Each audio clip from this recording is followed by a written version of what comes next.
La spiritualité donnée par Dieu n'est pas une punition, mais un cadeau. Vous n'avez pas à devenir une autre personne comme dans les sectes pour connaître Dieu. J'ai moi-même été pendant très longtemps dans l'illusion et c'est pour cela que je peux en parler. J'ai connu ce que l'on peut appeler la curiosité spirituelle. J'ai même versé dans les fausses religions. Parfois, je savais même plus de choses de la religion des gens, même qui la pratiquaient. Trop drôle. Je me suis rendu compte que les religions n'étaient pas forcément bonnes pour l'homme. Il a en général une intention de manipulation et de puissance à l'égard de ceux qui croient en cette religion. Dieu n'est pas la manipulation. Dieu est la vérité. Dieu est la vraie puissance, la beauté, la pureté, la paix, l'harmonie. Les religions comme les sorciers sont des instruments de manipulation entre les mains de personnes aux intentions plus ou moins acceptables. Ils vous diront que vous n'êtes pas bon tel que vous êtes actuellement. Ils vous diront que vous devez totalement changer votre façon d'être, de parler, de vous habiller, que vous ne devez pas regarder ci, que vous ne devez pas dire cela, et surtout, ils diront que votre essence est mauvaise et que vous devez l'amender. Si vous êtes un fruit totalement pourri et que vous n'appartenez pas à Dieu, vous n'êtes pas effectivement en état de rester tel que vous êtes. Il faudrait faire mieux. Mais attention, certains vous diront que vous êtes un être arrogant parce que vous avez la confiance. Certains diront encore que vous êtes embêtant parce que vous souhaitez la perfection. Ou d'autres vous diront que vous manquez de nuances, qu'avec vous tout est blanc ou tout est noir, que vous devez vous adapter et moins juger. Ces personnes souhaitent détruire ce que Dieu a mis en nous pour nous aider à rester dans le droit chemin. Pour savoir quoi faire et quoi ne pas faire, pour savoir ce qui est bien et ce qui est mal, parce que je le rappelle, nous avons été formatés à nous dire que le mal n'existe pas et le bien n'existe pas. Alors que oui, cela existe.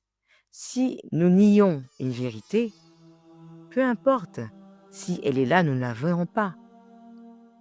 Le bien et le mal existent et s'affrontent. Dieu est présent pour nous guider.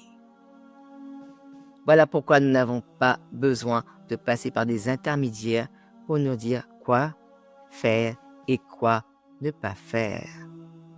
Nous avons reçu à l'intérieur de nous un sceau avec tous les enseignements que nous devons développer, même si nous avons été trompés par l'ennemi pour partir sur le mauvais chemin.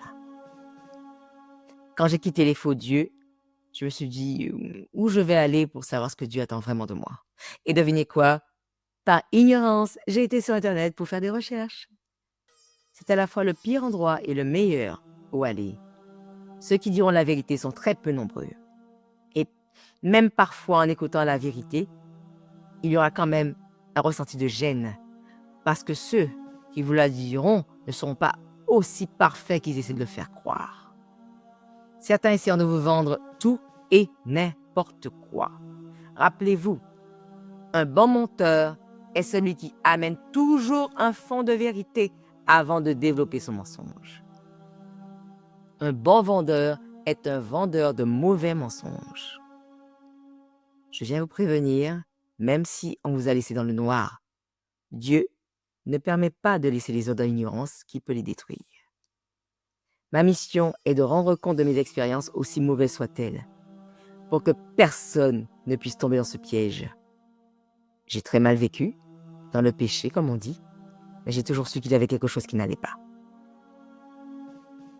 C'est pour cela que souvent dans ma vie, je me suis éloignée pour comprendre comment améliorer ça. La vérité est arrivée quand j'étais la plus combattue par les ennemis. Pour sauver ma peau et mon âme, j'ai dû faire un choix. J'ai choisi le vrai Dieu, celui que l'on n'achète pas en magasin. Je ne viens pas pour l'argent. Je me suis rendu compte que ce n'était pas forcément aussi important que ce que l'on croit. En tout cas, que je l'ai cru à une époque. Je croyais que l'argent pouvait me donner une protection pour éloigner les méchants.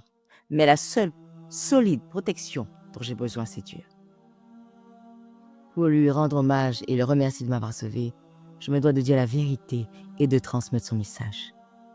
Je sais que j'ai une dette envers Dieu et que je dois la payer en étant son instrument. Voilà pourquoi je voulais partager avec vous le peu que je connais jusqu'à aujourd'hui. C'est peut-être peu, mais assez pour sortir de la détresse, de la trahison, des pièges de la vie. Dieu nous accorde le discernement pour nous aider, pour voir ce qu'il y a à voir et faire ce qu'il y a à faire. J'espère faire un bout de chemin avec vous. Je resterai le temps de vous donner toutes les informations que je connais pour vous aider à aller dans le bon chemin. Je ne serai pas là tout le temps. Une fois que vous aurez le savoir nécessaire, vous n'aurez plus besoin de revenir ici. Je ne veux pas de captifs qui reviennent tout le temps. Non. Dieu m'a ordonné de créer des personnes libres, remplies de sa parole et de sa vérité, qui vont à leur tour libérer ceux qui sont encore enchaînés. N'oubliez pas ce que veut Dieu pour nous. Le meilleur. Je vous prie d'avance de pardonner les imperfections techniques. Cela fait partie du charme de la spontanéité. Gardez l'essentiel, les messages de Dieu.